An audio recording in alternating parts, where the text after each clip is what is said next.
Araw-araw na mga salita ng Diyos. Ang gawain ng Diyos mismo ay ang pangitaing kailangang malaman ng tao, sapagkat ang gawain ng Diyos ay hindi maaaring magawa ng tao at hindi taglay ng tao. Ang tatlong yugto ng gawain ay ang kabuuan ng pamamahala ng Diyos at wala nang mas dakilang pangitain na dapat malaman ng tao. Kung hindi alam ng tao ang makapangyarihang pangitaing ito, hindi madaling makilala ang Diyos. Hindi madaling maunawaan ang kalooban ng Diyos. At bukod pa riyan, ang landas na tinatahak ng tao ay lalong magiging mahirap. Kung walang mga pangitain, hindi sana nakaya ng tao na makaabot ng ganito kalayo. Ang mga pangitain ang nangangalaga sa tao hanggang ngayon at nagbigay ng pinakamalaking proteksyon sa tao. Sa hinaharap, kailangang lumalim ang inyong kaalaman at kailangan ninyong malaman ang kabuuan ng kanyang kalooban at ang kakanyahan ng kanyang matalinong gawain sa loob ng tatlong yugto ng gawain. Ito lamang ang inyong tunay na tayog. Ang huling yugto ng gawain ay hindi tumatayong mag-isa, kundi bahagi ng buo na magkasamang hinulma ng naunang dalawang yugto, na ibig sabihin ay imposibleng makumpleto ang buong gawain ng pagliligtas sa paggawa lamang ng isa sa tatlong yugto ng gawain.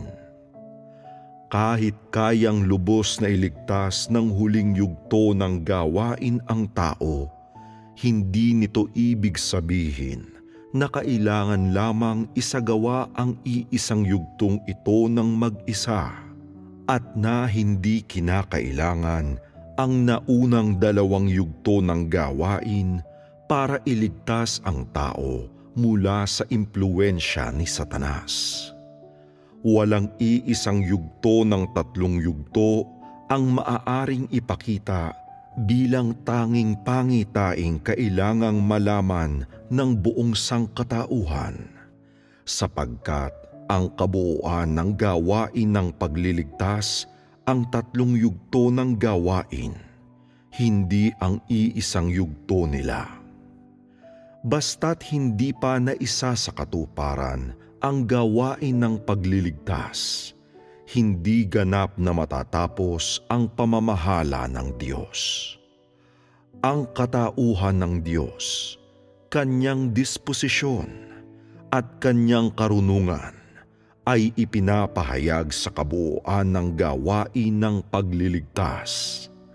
Hindi inihahayag ang mga ito sa tao sa simula pa lamang, kundi unti-unting naipahayag sa gawain ng pagliligtas. Bawat yugto ng gawain ng pagliligtas ay nagpapahayag ng bahagi ng disposisyon ng Diyos at bahagi ng kanyang katauhan. Walang isang yugto ng gawain ang maaaring tuwiran at ganap na magpahayag ng kabuuan ng katauhan ng Diyos.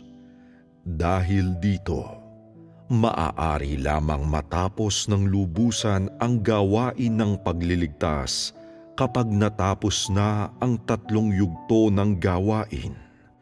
Kaya nga ang kaalaman ng tao tungkol sa kabuuan ng Diyos ay hindi maihihiwalay mula sa tatlong yugto ng gawain ng Diyos.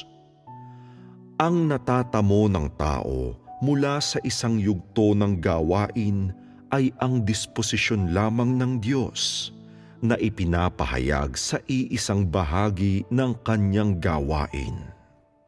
Hindi ito maaaring kumatawan sa disposisyon at katauhang ipinapahayag sa mga yugto bago o pagkatapos nito.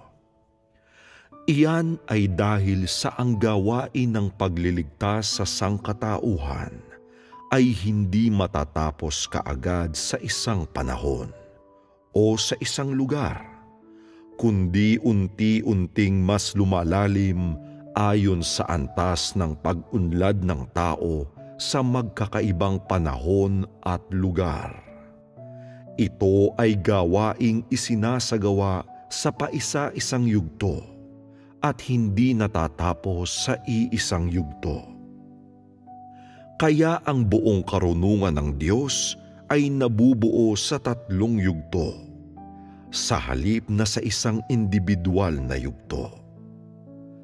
Ang kanyang buong katauhan at buong karunungan ay inilalatag sa 3 yugtong ito, at bawat yugto ay naglalaman ng kanyang katauhan, at bawat yugto ay isang tala ng karunungan ng kanyang gawain. Dapat malaman ng tao ang buong disposisyon ng Diyos na ipinapahayag sa 3 yugtong ito. Lahat ng tungkol sa katauhan ng Diyos ay napakahalaga sa buong sangkatauhan. At kung wala ang kaalamang ito sa mga tao kapag sumasamba sila sa Diyos, wala silang ipinagkaiba sa mga sumasamba kay Buddha. Ang gawain ng Diyos sa tao ay hindi itinatago sa tao, at dapat malaman ng lahat ng sumasamba sa Diyos. Dahil naisagawa ng Diyos ang 3 yugto ng gawain ng pagliligtas sa tao, dapat malaman ng tao ang pagpapahayag kung ano ang mayroon siya at kung ano siya sa panahon ng 3 yugtong ito ng gawain. Ito ang kailangang gawin ng tao. Ang itinatago ng Diyos sa tao ay yaong hindi kayang magawa ng tao at yaong hindi dapat malaman ng tao, samantalang yaong ipinapakita ng Diyos sa tao ay yaong dapat malaman ng tao at yaong dapat taglayin ng tao. Bawat isa sa 3 yugto ng gawain ay isinasagawa ayon sa pundasyon ng naunang yugto. Hindi ito isinasagawa ng paisa-isa, nahiwalay sa gawain ng pagliligtas. Bagamat may malalaking pagkakaiba sa kapanahunan at sa gawaing isinasagawa, nasa sentro pa rin nito ang pagliligtas sa sangkatauhan, at bawat yugto ng gawain ng pagliligtas ay mas malalim kaysa sa huli.